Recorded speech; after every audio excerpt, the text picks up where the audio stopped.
Bugünkü dərsimiz iqlim və iqlim qurşaqlarıdır. İqlim nəyə deyilir? İqlim müəyyən ərazidə meteoroloji elementlərin çoxillik təkrarlanma rejiminə deyilir. Yəni iqlim göstəriciləri hər il eyni vaxtda təkrarlanır, davamlı xarakter daşıyır və uzun tarixi dövr ərzində adətən dəyişmir. İqlimin yaranmasına bir çox amillər təsir göstərir. Bunlardan əsas amillər olaraq coğrafi enlik, yəni günəşin üfüqdə hündürlüyü, hava axınları, səth örtüyü bunlar əsas amillərdir. Günəşin üfüqdə hündürlüyü enliklər üzrə dəyişir. Yəni məsələn, ekvatordan qütblərə doğru günəş şüasının azalması, yəni günəşin üfüqdə hündürlüyünün azalması havanın soyumasına səbəb olur və yaxud da əksinə. Hava axınları nədir? Məsələn, küləklərin təsiri ilə iqlim formalaşır.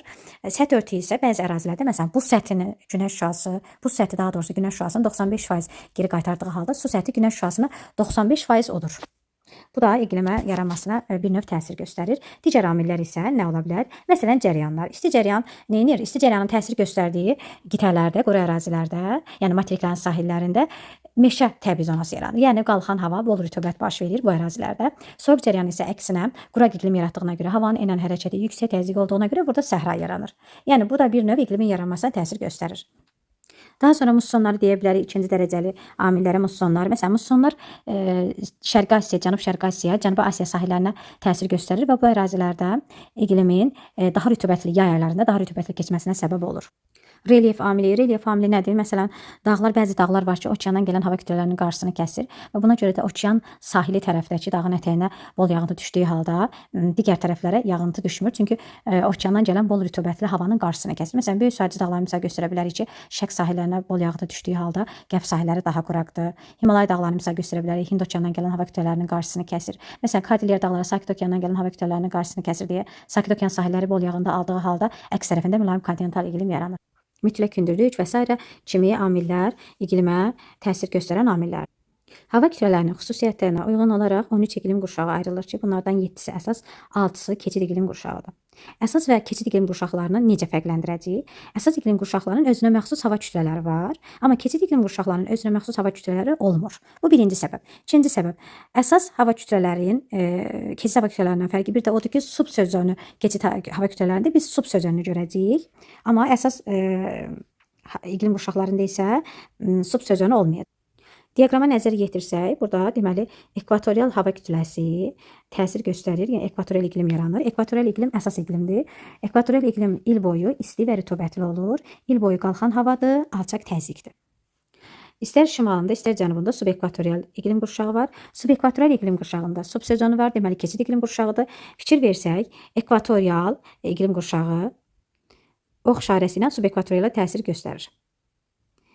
Və yuxarıdan da tropik təsir göstərir subekvatoriala və yadınızda saxlayın. Deməli, ekvator tərəfdən, yəni keçid iqlim qurşaqları ekvator tərəfdən götürdükləri hava kütləsi həmin iqlimə yay aylarında təsir göstərəcək. Qütb tərəfdən götürdükləri hava kütləsi isə onlara qış aylarında təsir göstərəcək. İndi baxırıq. Subekvatorial iqlimin deməli ekvator hissəsindən təsir göstərir ekvatorial hava kütləsi. Deməli, yay ekvatorialdır, qışı isə tropikdir. Yay ekvatorial, qış tropikdirsə yağıntılar düşəcək yay aylarında. Çünki tropikin özünün yağıntısı olmadığı halda subekvatoriala necə yağıntı verə bilər? Həmçinin cənub subekvatorialda da eynən, deməli, ekvator tərəf yay olduğuna görə, yayı da ekvatordan götürdüyünə görə, yayı rütubətli, qışı tropikdən götürdüyünə görə qışı quraq olacaq. İstər şimal subekvatoriala, istər cənub subekvatoriala yağıntılar yay aylarında düşəcək, qışları quraq keçəcək. Amma şimalın yayı iyun-iyul, avqust ayı, cənubun yayı isə dekabr, yanvar, fevral aylarıdır. Tropik iqlim qurşağı əsas iqlim qurşağıdır. Tropik iqlim qurşağı il boyu isti və qurudur. Subtropik iqlim qurşağı, subtropikə də baxırıq ki, deməli ekvator tərəfdən tropik iqlim təsir göstərir, qütb tərəfdən mülayim iqlim təsir göstərir. Deməli, subtropikin yağıntılı dövrü olacaq qış aylarında. Çünki qışda mülayim gəlir yuxarı hissədən qütb tərəfdən. Qışda mülayim gəldiyinə görə yağıntılı dövrü qış ayları olacaq, quraq dövrü isə yay ayları olacaq. Mülayim əsas iqlimdir, il boyu deməli rütubətli iqlimdir. Subarktik keçid iqlimdir. Subarktik yenə yayını, demək qışını götürür arktikdən, yayını götürür isə ekvator tərəfdən, yəni mülayimdən. Deməli, yay yağıntılı olacaq, qışı isə arktik soyuq olacaq, buzlu keçəcək. Arktik isə əsas iqlimdir, il boyu soyuq və quru hava kütləsi təsir göstərir. İndi isə bir-bir, deməli biz iqlim qurşaqları haqqında məlumat alaq. Ekvatorial iqlim qurşağı, deməli əhatə etdiyi sahələr, baxın, rənglərlə göstərilib ekvatorial iqlim qurşağının əhatə etdiyi sahələr və ekvatorial iqlim qurşağının iqlim diaqramı. İqlim diaqramına fikir versək, yağıntılar il boyu bərabər paylanıb və temperatura fikir versək, il boyu temperatur 25, 24, 26 dərəcə arasında dəyişir. Və biz deyəcəyik ki, 2000 mm-dən, il ərzində 2000 mm-dən daha çox yağıntı düşür. Deməli, bütün il boyu isti və rütubətli.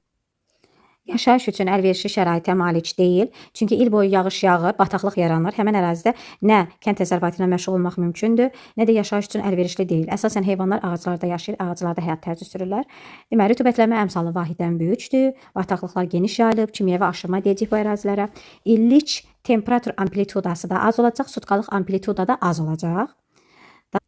Sonra deməli yayıldığı ərazilər, əvvəlcə yayıldığı əraziləri göstərim. Cənubi Amerikada Amazon ovalığında Amazon meşələri, Afrikada deməli yayıldığı ərazi Afrikanın mərkəzi hissəsi Kongo çökəkliyi əsasən, bir də İndoneziya adalarında yayılmışdır. İndoneziya adalarında yayılmışdır. Deməli, istər Cənubi Amerikada, istər Afrikada ekvatorial iqlim tam zolaq əmələ gətirə bilmir. Çünki deməli Afrikada qarşısını kəsən Kilimanjaro zirvəsi, Kilimanjaro dağı burada ekvatorial iqlimin tam zolaq əmələ gətirə bilməməsinə səbəb olur və ekvatorialı əvəz eləyir subekvatorial iqlim. Amma orta illik temperaturların cəmi yüksək deyəcək. Çünki bütün ay ərzində biz orada temperatur baxırıq ki, 24 dərəcədən aşağı düşmür. Bütün ayların temperaturunu toplayıb 12-yə bölsək böyük bir rəqəm alacaq. Deməli, orta illik temperaturların cəmi böyük olacaq. Amma illik amplituda, sutkalıq amplituda ən az ekvatorial enlikdə, yəni ekvatorial iqlim qurşağında müşahidə olunacaq. Təbii zonası olacaq ekvatorial həmişəyaşıl meşələr, torpağı qırmızı, sarı, ferrolit torpaqlar. Subekvatorial iqlim keçid iqlim qurşağıdır. Ekvatorial iqlimin həm şimalında, həm cənubunda subekvatorial iqlim qurşağı yerləşir. Deməli, subekvatorial iqlim keçid iqlim qurşağıdırsa, dediyi öz hava kütləsi yoxdur. Bu qurşaq yayda rütubətli ekvatorial hava kütlələrinin, qışda isə quru tropik hava kütlələrinin təsiri altında olur. Fəsli dəyişkənlik rütubət azalmasına görə müəyyən edilir. Yəni iki fəsil müşahidə olunur, yay və qış fəsli. Yayı rütubətli keçir, çünki ekvatordan aldığına görə, qışı isə isti və quru keçir. İllik yağıntısı 1000-2000 mm arasında dəyişir. Torpaqları qırmızı qonur torpaqlar, təbii zonası isə savanna və seyrək meşələr təbii zonasıdır. Şimal subekvatorialın diaqramına fikir versək, deməli, baxırıq ki, yağıntılar əsasən ilin isti dövründə düşüb, iyun-iyul avqust aylarında və temperatur 20 dərəcədən aşağı düşməyib. Cənub subekvatorialda da yenə yay aylarında düşüb yağıntılar. Çünki cənubun yayı, bax diaqrama fikir versək, cənubun yayı yanvar, fevral, dekabr, yanvar, fevral aylarıdır. İndi bu birinci diaqrama, yuxarıdakı birinci diaqrama şimal subekvatoriala uyğun gələn əraziləri sayıram. Deməli, Panama, Orinoco ovalığı, Gviana yaylası, Çad hövzəsi, Efiopiya yaylası, Somali yarımadası, daha sonra Hindistan yarımadası, Hind-Çin yarımadası, Filippin yayılıb deməli şimal subekvatorial iqlimdə. Yəni bu saydığım ərazilər uyğun gələcək bu gördüyünüz yuxarıdakı diaqrama, birinci diaqrama. İkinci diaqrama, yəni cənub yarımkürəsi üçün olan diaqrama fikir versək, yağıntılar deməli yenə yay aylarında düşür, amma dekabr, yanvar, fevral ayları götürəcək yay ayları. Deməli, cənub yarımkürəsində, Cənubi Amerikada, Şimali Amerikada cənub subekvatorial iqlim olmayacaq, ancaq şimal subekvatorial iqlimdə. Cənubi Amerikada, deməli Braziliyada, Afrikada, ekvatordan aşağı hissələrdə, Zambezi çayı məsələn başdan-başa subekvatorial iqlimdədir. Sonra Avstraliyanın şimal hissəsi Cape York və Arnhem Land yarımadaları. Bunlar olacaq subekvatorial iqlimdə, yağıntılar düşəcək dekabr, yanvar, fevral ayları. Bir də Cənubi Amerikada haqqında bir şey demək istəyirəm. Cənubi Amerikada ekvatorial iqlimi, yəni Amazon meşələrində yayılan ekvatorial iqlimi həmin ərazi selvas adlanacaq. Cənubi Amerikanın şimal hissəsində Orinoco ovalığı, Gviana yaylasında şimal subekvatorial iqlim adlanır Llanos.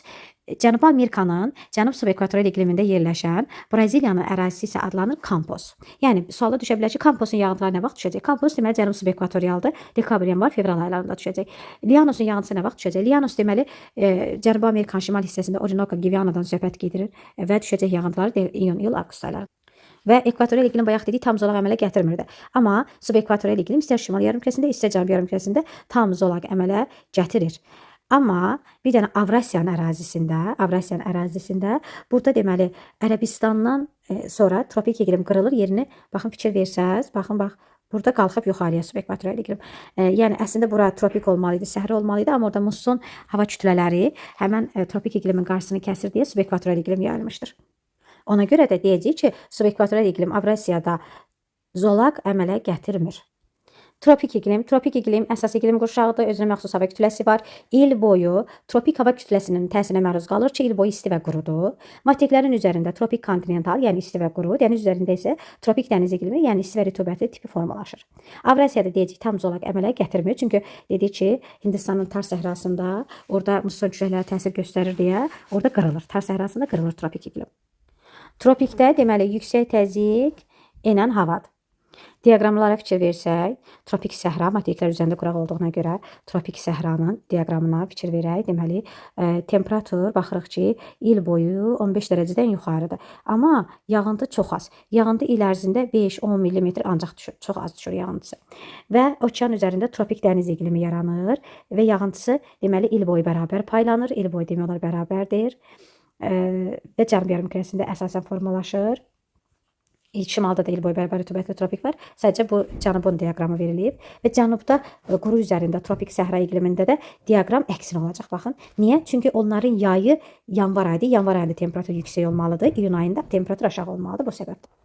Yayıldığı ərazilər deməli Kaliforniya yarımadası, Şimali Amerikada orada Sonar Mojave səhraları var. Meksika yaylası, daha sonra Afrikada Böyük Səhra, Cənub-Qərbi Asiya, Ərəbistan.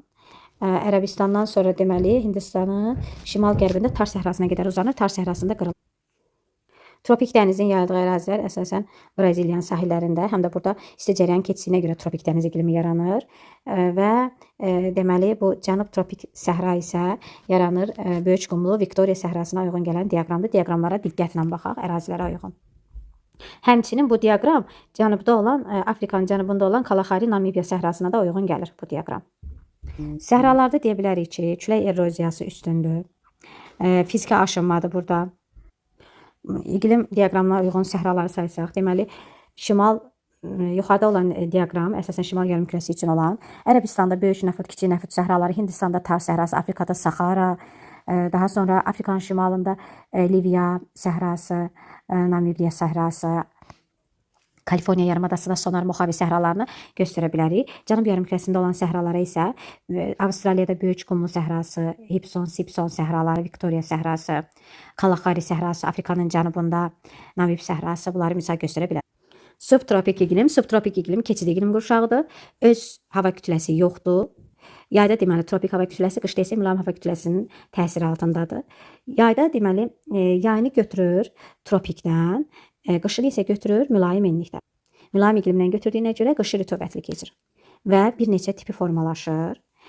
Bu iqlim qurşağında deyə bilər ki, fəsillər aydın seçilir, yəni 4 fəsil müşahidə olunur. Fəsillər aydın seçilir deyəndə, yəni 4 fəsil müşahidə olunur, tam zolaq əmələ gətirir. Tipləri isə deməli subtropikin deyəcək ki, qərbdən şərqə doğru böyük məsafədə uzandığına görə 4 tipi ayrılır. Araq dənizi iqlim tipi. Araq dənizi iqlim tipi əsasən yayılmışdır materiklərin qərb sahillərində. İstər Şimali Amerikanın qərbində, Avrasiyanın, yəni Avropa qitəsinin sahillərində, həm qərbində, həm Cənubi Avropada, Cənubi Amerikanın qərbində, Afrikanın qərbində və Avstraliyanın qərbində yayılmışdır. Araq dənizi iqlim tipində yay isti quru, qış mülayim rütubətli olur. Əsasən bu tipdə yerləşən çayların səviyyəsi qışda bol sulu olur, yayda suvarma tələb edir.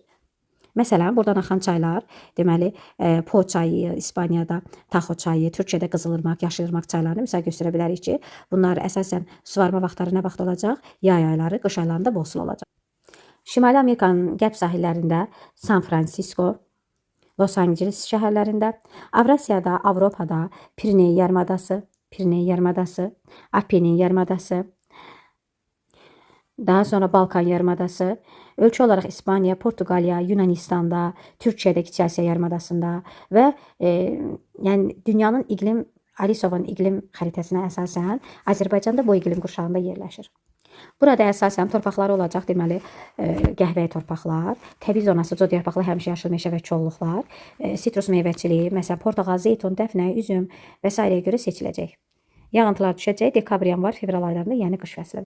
Cənub yarımkürəsində isə əsasən yayıldığı ərazi Çilinin Santiago şəhərində, Carın cənub-qərbində, Cape Town şəhərində, Avstraliyanın Perth şəhərində. Diaqramı da uyğun gələcək bu üç ərazinin diaqramı. Yağıntılar düşəcək qış aylarında, yəni iyun-il avqust aylarında. Subtropikin kontinental tipi isə əsasən deməli burada isti quru yay, soyuq qış ilə səciyyələnir. Materiklərin əsasən daxili rayonlarında yayılıb. Yayıldığı ərazilər, bax diaqramı budur, deməli diaqrama uyğun gəlir subtropik kontinental. Yayıldığı ərazilər deyəcəyik məsələn İran yaylasında, daha sonra Əfqanistanda, Tibet yaylasında, Tibet yaylasında yayıldığı ərazilər. Sonra ABŞ-ın deməli Mississippi ovalığında yayılmışdı. Cənub yarımkürəsində Laplat ovalığında, Avstraliyanın Nallarbor düzənliyində yayılmışdı subtropikin kontinental tipi. Subtropikin musson tipi isə musson tipinin yayıldığı ərazi. Mussonun yağıntısı yay aylarında düşür. Yay isti və yağıntılı, qışı isə mülayim və quraq keçir. Əsasən deməli materiklərin şərq hissəsinə uyğun gəlir və musson iqlimi cənub yarımkürəsində yaranmır, ancaq şimal yarımkürəsində, Sakit okean sahillərində, bir də Atlantik okean sahillərində materiklərin şərqində, şimal materiklərinin şərqində. Məsələn, Yaponiyadır, Çindir, subtropik mussona düşür.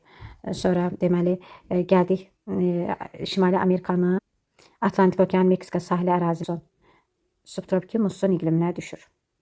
İl boyu bərabər rütubətli subtropik isə cənub yarımkürəsində müşahidə olunur. Yəni şimalda musson yaranırdı, cənubda mussonun əvəzinə yaranır bərabər rütubətli subtropik. Yayıldığı ərazi deməli Laplatadır.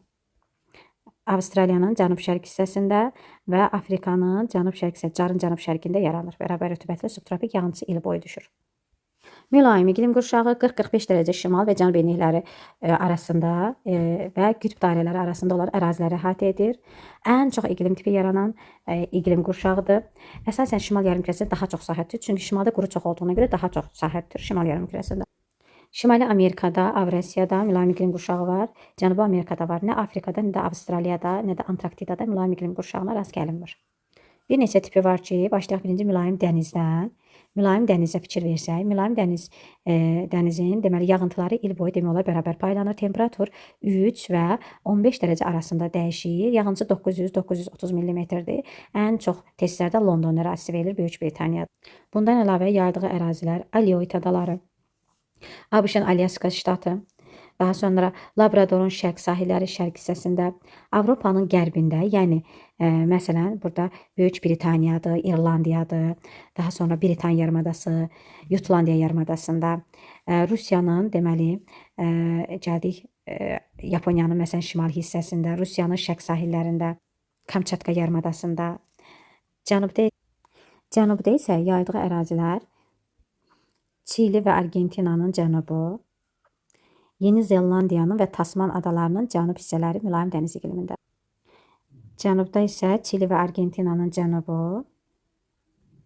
Avstraliyanın deməli Tasman adalarının cənubu və Yeni Zelandiyanın cənubu. Tasman və Yeni Zelandiyanın şimal hissəsi isə yerləşir, deməli subtropikin bərabər rütubətli iqlim tipi. Mülayim kontinental iqlim tipi, mülayim kontinental əsasən materiklərin daxilinə doğru mülayim kontinental iqlim tipi yayılmışdır. Bu tipdə yağıntı maksimum 400-500 mm olur və ilin isti dövründə düşür yağıntılar. Yayda həmçinin temperatur 20 dərəcə, qışda isə -10 dərəcəyə qədər enə bilir. Yayıldığı ərazilər əsasən Şimali Amerikada, Kordilyer dağlarının deməli şərq yamaclarında, Kordilyerin şərq yamaclarında, Qayalı dağlarda, Avropada, Ural dağlarına qədər olan hissə Şərq Avropada. Bura düşən şəhərlər Moskva, Minsk, Varşava, Budapeşt, Viyana, Sankt-Peterburq şəhərləri, sonra Berlin şəhərlərini misal göstərə bilərik. Cənubi Amerikada isə əsasən Patagoniya yaylasında odlu torpaq sahillərində yayılmışdır.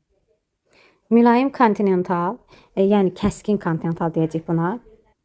Yayıldığı ərazilər deməli Şimali Amerikada böyük göllər ətrafında, Avrasiyada, deməli mərkəzi Ural dağlarından şərqə doğru Sibir bölgəsində, əsasən Mərkəzi Asiyada, Qərbi Sibir, Şərqi Sibirin ərazisində daha çox yayılmışdır və bura şaxtalı keçir, qış çox sərt keçir, yay qızmar, qış çox sərt keçir, temperatur -50 dərəcədən aşağı olur və şimal yarımkürəsinin ən soyuq ərazisi Verxanyansk, Oymyakon burada yerləşir. Oymyakonda temperatur -72, Verxanyanskda isə -68 dərəcə Selsiyə bərabərdir. Mülayimə düşən səhraları da qeyd eləsək, deməli Turan ovalığında Qaraqum Qızılqum səhrası mülayimdə yerləşən səhralardır.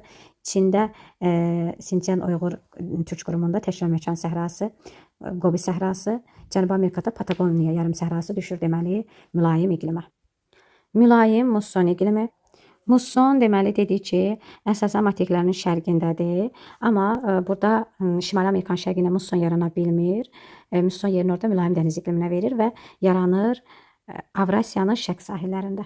Yağıntılar düşür iyun-iyul avqust aylarında. Əsasən Yaponiyanın şimalı, Çinin şimal hissəsi bunlar olacaq mülayim mussonda. Yağıntılar iyun-iyul avqust ayında düşdüyünə görə suvarma dövrü olacaq dekabr, yanvar, fevral ayları, yəni qış ayları. Subarktik. Subarktik keçid iqlim qurşağıdır. Öz hava kütləsi yoxdur. Yayda mülayim, qışda arktik hava kütləsinin təsirinə məruz qalır. Dünyanın ən çox bataqlıqlaşmış ərazilərindən biridir ekvatordan sonra. Çünki bura günəş şüasını az görür, rütubətli olur. Rütubətlənmə əmsalı vahiddən böyükdür. Əsasən yayıldığı deməli təbii zonası olacaq iynə yarpaqlı tayqa meşələri və tundra meşə zonası. Torpaqları tundra qleyli torpaqlar, bataqlıq torpaqlar. Yağıntılar keçmən iyun ayında 300 mm, 300-350 mm yağıntı düşəcək. Temperatur 5-10 dərəcə Selsi arasında dəyişəcək. 10 dərəcə Selsiyə qalxdığı halda ən isti ayı qışda temperatur -20 dərəcəyə qədər aşağı düşəcək. Hansı əraziləri əhatə edəcək? Şimali Amerikanın şimal hissələrini, Avrasiyanın şimal hissələrini, lakin Avropa sahillərində daha yuxarıdan keçməsinin səbəbi Norveç isti cəryanıdır ki, orada ən çox mülayim dəniz iqlimi yaranıb və subarktik iqlim daha yuxarıdan keçir. Məsələn, orada Norveçin, İsveçin ərazisində əsasən mülayim dəniz iqlimidir. Norveçin şimal hissəsində qismən subarktik iqlimdir. Bir də yadınızda saxlayın, demək İslandiya bütövlükdə subarktik iqlimdə yerləşir. Bir iqlim qurşağında yerləşir, bütövlükdə subarktik iqlim qurşağında yerləşir və 66,5 dərəcə qütb dairəsi ilə kəsilmir. Bir işıqlanma qurşağında da yerləşir, mülayim işıqlanma qurşağında. Şimali Amerikada Alyaska ştatında, Kanada Arktik adalarının cənub hissəsində, Baffin adalarında, Labradorun bir hissəsində rast gəlirik. Həmçinin Qrenlandiya adasında da subarktik iqlimə rast gələcək. Avrasiyanın şimalında Kola yarımadası, Şərq Avropanın şimalı, sonra Sibir bölgəsində əsasən rast gələcək. İqlim diaqramına da fikir versək, deməli, baxın, temperatur -30, -40-a qədər düşür. Yayın temperaturu isə 10 dərəcə Selsiyə qədər artır. Bax, bu diaqramdan rahat şəkildə seçəcəyik və yağıntının üstündə belə 350 yazır çox vaxt. Arktik iqlim. Arktik iqlimdə əsas iqlim qurşağıdır. Yəni, il boyu arktik hava kütləsinin təsirinə məruz qalır. Və 2 dənə arktik dəniz və deməli, dəniz üzərində, okean üzərində arktik dəniz, quru üzərində isə, buz səthi üzərində isə kontinental arktik tipi formalaşır. Yəni, quru üzərində olanda yağıntısı düşməyəcək. İl boyu isti, sərt, isti deyirəm, soyuq, sərt, şaxtalı keçəcək. Dəniz üzərində isə qismən yağıntılar düşəcək. Bura haqqında deyə bilərik ki, qar örtüyü günəş şüasını dedik bayaq 95% əks etdirir. Sonra qar xətti çox hissəsində okean səviyyəsi, yəni 0 metrdən keçir. Qar xətti daha aşağıdan keçir, yağıntılar çox az düşür. Ərazidə deməli yüksək təzyiq, enən hava kütlələri təsir göstərir. Yayıldığı ərazi deyəcək ki, əsasən Şimal Buzlu okeanın sahillərində arktik iqlim qurşağı daha çoxdur. Bura çünki çox il boyu soyuq və qurudur. Qışın temperaturu -50 dərəcəyə qədər düşür. Yayda 0, 1-2 dərəcəyə qədər qalxa bilir. Daimi hava kütlələrindən şimalda şimal-şərq küləkləri, cənubda cənub-şərq küləkləri təsir göstərir və cənubda Antarktida üzərində dəniz arktik, yəni tipi yaranmır. Ancaq quru arktik, kontinental arktik tipi yaranır. Burada nəsən daimi hava kütlələri, şimal-şərq, cənub-şərq hava kütlələri özünə yağıntı gətirə bilmir. Çünki buzlu buz səhrası üzərindən gəldiyinə görə. Və yayıldığı ərazilər, deməli, Şimal Buzlu okean sahillərində, Şimali Amerikada, Kanada, Arktika arxipelaqı, Baffin adalarının bir hissəsi, Qrenlandiya adasının böyük bir hissəsi, Avrasiyanın şimalında Spitsbergen adaları, Frans Yosef torpağı, Taymır yarımadası, Yamal yarımadası, Butiya yarımadası, Çukot yarımadası və cənub yarımkürəsində isə bu Antarktik iqlim adlanır. Arktik cənubda Antarktik iqlim adlanır. Əsasən yayılmışdır Antarktida materiki üzərində və dünyanın ən soyuq ərazisi də məhz bu ərazidir. Fuji günbəzində -91 dərəcə Selsiyə bərabərdir temperatur. Bu da iqlim diaqramları haqqında və yayıldığı ərazilər haqqında məlumat.